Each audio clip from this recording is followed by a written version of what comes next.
Good day, Jam. Meron tayong kliyente na nag-request ng klase ng tattoo na ilalagay sa kanyang mga pigi sa gilid ng kanyang puwet. So, yung ganitong klaseng tattoo, dapat pantay na pantay kasi kabilaan siya ng pisngi. So, eto gumawa tayo ng design at inilapat natin. So, medyo natagal kami dito kasi medyo malaki siya.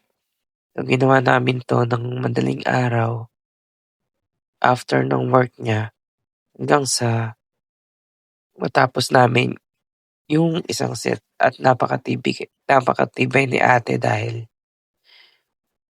kinaya niya yung buong session. 1 session lang 'to. So, after ilang hours, eto na yung nagawa nating flower sa kanyang, pigi sa gilid ng kanyang mga puwet. So, ito siya, 'yan. So, nilinis natin at tinignan natin yung shading kung may nalimutan tayo o wala. Ayan, kumbaga parang, ano siya ay lining and black and white shading. So, yun. Kung nagustuhan niyo rin guys, PM lang po kayo at pag-usapan natin. Salamat.